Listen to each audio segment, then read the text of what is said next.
All right, if you're a parent of a high school senior, chances are your child is, if they're preparing to go to college, they might have some anxiety about it. A 2022 study found that college students experienced a 135% increase in depression and a 110% increase in anxiety. So here to talk about how you can better prepare a teen who is college bound, Rayla, Willis, and Bridget Adiukwu, both counselors at the Village School. Thanks for coming in this morning. Thank you for having us. So across the board, young people are suffering from more depression and anxiety than ever before. But why do you think that there's an increase in those who are specifically college bound? I think there's a lot of competition when it comes to preparing for college. There's so much more that you have to do in order to get there from when we were younger.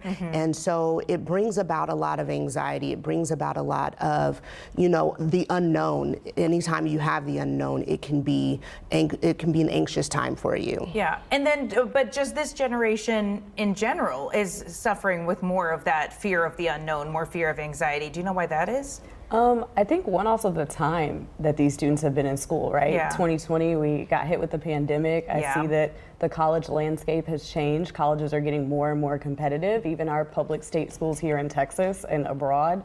So I think that they're feeling the pressure. I think social media also maybe doesn't help too much. They're seeing what other people are doing and they think that's what's right for them versus if that's a good fit truly for your student. Yeah, social media, more increased danger in schools, and then the just the stress that they have to perform on tests and in sports and do everything really well. Is that right? Yes, there are so many different steps I think necessary in preparing your student for college. It's very different than I think what we had to do, what our parents had to do. So seeing the increase of competitiveness is also bringing them a little more stress and anxiety than we've seen before. So what do you think that we need to do? How can we cope with these mental health challenges in school? I think, first of all, parents and students having conversations is so important, because when you're talking about preparing to go to the next phase of life, you need to have some sort of preparation, organization skills. All of those things play a part in helping a child to prepare for what is a new phase in their life. So I think that that's probably one of the biggest things, is having the conversation, sitting down and saying, okay, what do we need to do?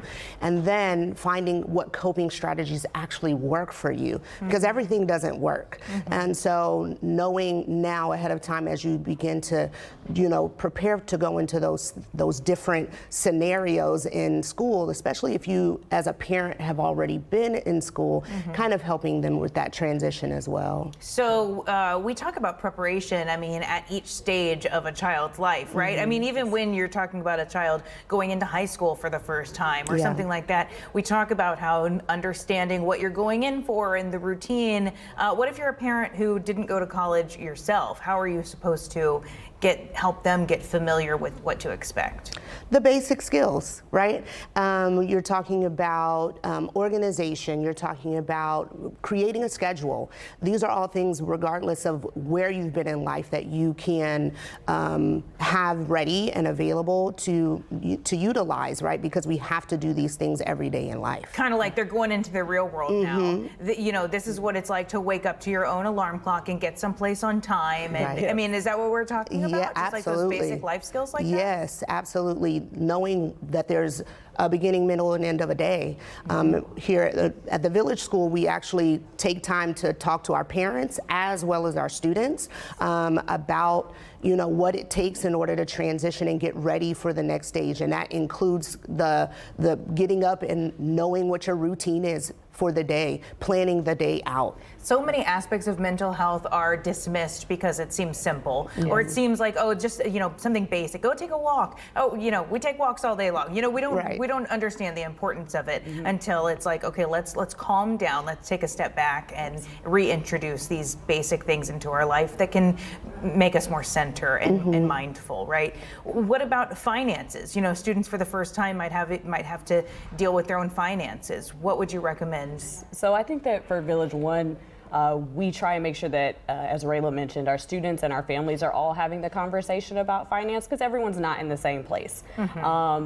I advise students, if they have not had the opportunity to work maybe in high school, it may be a great time to start a part-time job on your campus because they will work with you in your class schedule and your exam schedule. And so that's a good time for them to take ownership of the small things such as budgeting, learning what their actual expenses are.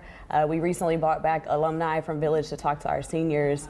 And one of our students brought up, your parents can't Uber Eats you every day, right? Oh it's my not gosh. the same, right? Which I never thought that could Somebody happen. thought that. Never happened to me in college. Uber Eats wasn't even a thing. No. But that is the first time that some of them are realizing how much they eat. The world doesn't cater to you. cost. And having to balance that on their own. So I think if you're in high school, yeah. it's a good time to talk to your parents about what expenses are and what budgets are. And then also what resources are available to the college you're going to, because I think that will also change by student. You know what I love about what you just said is you're talking about on-campus jobs too. I mean, so many young people think they know what they want to do and they just want to get an internship in that profession and then follow the pipeline up. I mean, so many people are just overlooking the importance of having that, you know, hourly job on campus that you might only get $7 for. You know, I mean, I think I was paid with a free lunch one summer. That was it. But it goes to show you that there's a lot that you can learn from those things. Yes, absolutely. How do experiences and challenges of college students today differ from what parents might have gone through or what siblings might have gone through? I think Bridget is probably more of an expert with the college counseling. Yes, thank you, Rayla. So I would say, I talk about this often. My parents were both first generation college students, so it was different for them. And even though they went to school, their experience was very different from mine. Yeah. I went to a small liberal arts school in New England. Both of my parents went to large public schools here in the state of Texas. So even their experience of resources on campus are different. We open talking about mental health resources. That's the thing that's very prevalent on your student's campus. If you're a student that has learning differences or physical differences in physical ability, there are a lot more resources that are now available on campuses.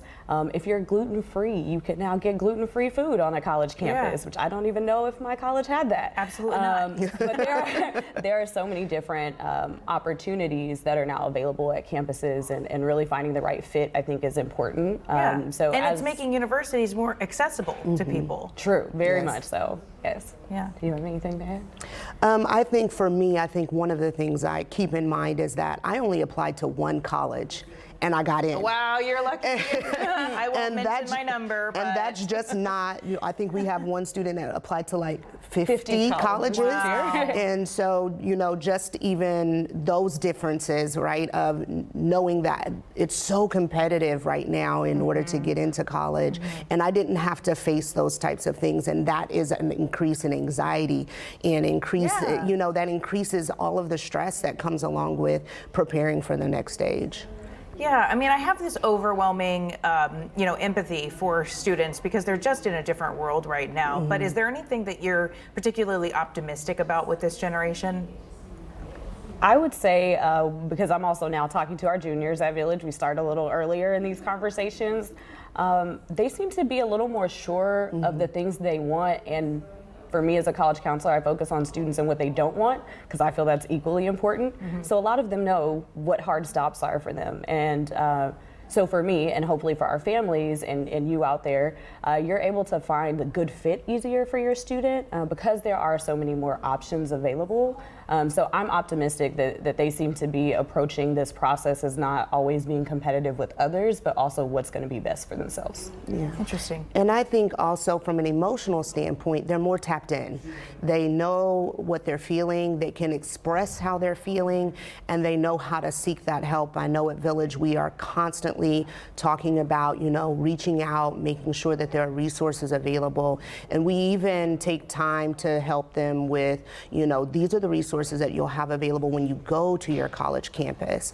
And so all of those things, with them knowing exactly how they feel and may not know always how to deal with it, but at least know that there's resources out there that can help them. And I guess it's a good place to start is to talk to your counselor if you're in need of resources, because honestly, there can be so many resources sometimes that it feels overwhelming and you don't know really where to start. So maybe by touching base with your counselor once you get on campus, they can, identify places that you're struggling or skills that you might have that they can then help you pursue your goals from Yes, there. absolutely. Okay. Absolutely. Great. Well, thank you both so much for coming in. I appreciate your time this morning. Thank you for having us. us. Yeah.